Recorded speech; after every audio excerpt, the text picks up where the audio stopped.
অন্তর্বর্তী সরকারের কাছে জানাইতে চাই যাতে এটা তাড়াতাড়ি শুরু করে আমাদের বাঁচার মতো আঙ্গুর কর্মস্থলটা যেন সোজা করে দেয়, পথ যেন ফিরে দেয়। যে সমস্ত আগে যেভাবে আসছিল অটো রিক্সাটি ওই সাইড করে দেখ, এটি আমরা চাই। আমার করে যে সাইড আছে এইভাবেই থাক। তো আপনাদেরকে আমরা দেখেছি পুলিশই ধরে আপনাদের কাছ থেকে টাকা নিয়ে নিত পুলিশে, তাই না? এখন তো পুলিশে ঝামেলা করে না। না পুলিশে কোনো ঝামেলা করে না। তাহলে এটা ভালো না?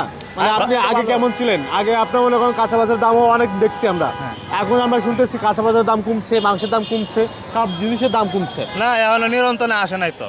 আসে নাই? না না, যে বাসা আছে এই বাসিতে চলতেছে, মানে কি একটু সামান্য একটু হয়েছে, কিন্তু এটা তো আমরা পাইতেছি না। এটা তো মনে করেন যে বাজারে যারা পাইছে তারাই তো মানে দোকানদাররা বুক করতেছে, এটা তো আর আমরা দেয় নাই নিশ্চয়। মানে এটা মনে করেন যে আমরা ফেসবুকে বা নিউজে অনেক নিউজে দেখতেছি যে দাম কমেছে, কিন্তু বাজারে যাই আমরা ওটা পাচ্ছি না। না না না, আমরা এটা সব পাচ্ছি না। জিনিসের দাম বেশি এখনো রয়েছে। হ্যাঁ এখনো বেশি রয়েছে। এই যে বর্তমান কালকা আপনার চালের বস্তা দামের কত কমার কথা ছিল, আগে খেতাম 1360 টাকা, কালকা এই বস্তা আনছি আমরা 1400 টাকা, 20 টাকা। তাই এটা কম তো লোক মোটা চাউলটা না। হ্যাঁ মোটা চাউল বাড়ছে 25 কেজি বস্তা। দাম আচ্ছা। বাড়ছে আরো।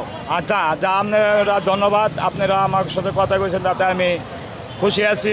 যেভাবে এটা সরকার করেন যে আপনার উচ্চশিক্ষিত যারা উপরে যারা আছে তারা যেন এটার ব্যাপারে আঙ্গুরের ব্যাপারে ভাবে, আমরা এইটুকি চাই ভাই। এরপর আর চাওয়া আছে আর যেভাবে এই সরকারে তাড়াতাড়ি এটা ক্লিয়ার করে দেশটা শান্তি শৃঙ্খলা ফিরে আগে যেভাবে চলছে সেভাবে চলার পরিস্থিতিটা করে দিক, তারপরে আমরা জনগণরা সুন্দরভাবে চলতে পারবো ইনশাল্লাহ মনে হয়।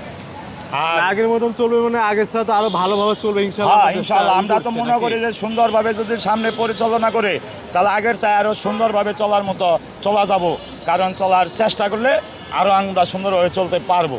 আল্লাহ আঙ্গুরে নিরাশ করব না, আল্লাহর প্রতি আঙ্গুরে বিশ্বাস আছে, আঙ্গুর বাংলাদেশের প্রতি বিশ্বাস আছে। অলি আল্লাহর দেশ, এ দেশে কেউ নৈরাজ্য করিয়া, কেউ অন্যায় করিয়া, কেউ দুর্নীতি করিয়া, কেউ অসৎভাবে বেশি দিন বাঁচতে পারবো না, তারা একদিন না একদিন ধরা খাবই। এটা ইসলামিক দেশ, বাংলাদেশ হলেও আমরা ইসলামিক দেশে আছি। এখানে 18 জাতি মানুষ আছে, এখানে হিন্দু, খ্রিস্টান, বৌদ্ধ, মুসলমান, চন্ডাল, পলোয়ান, বহুত কিছু লোক আছে। বাংলাদেশে অদৃষ্ট লোক আছে, যাতে বেশি ধর্মীয় লোক। এরকম কোনো বিশ্বে পৃথিবীর বুকে এত জাতি কোনো লোক আমি শুনিও নাই, আমি দেখিও নাই, ঠিক আছে? এবং আঙ্গুর বাংলাদেশে তা আছে। আঙ্গুর ভিতরেও সবাই যদি সবাইকে ভালোবাসা করি, আমরা মানুষ, কে হিন্দু, কে বৌদ্ধ, কে খ্রিস্টান, কে অন্যায়কারী, এটা দেওয়ার বিষয় না। আমরা মানুষ হিসাবে সবার সাথেই চলতে চাই, মানবতা দিতে চাই, বড়কে শ্রদ্ধা করি, ছোটকে সম্মান করি, এটা চাওয়া পাওয়া সকলের। কারণ আজকে যদি আমি অন্যভাবে চলি, কালকে আমার ছেলে তাই শিখবো। আজকে দুর্নীতি চললে কালকে তাই শিখবো।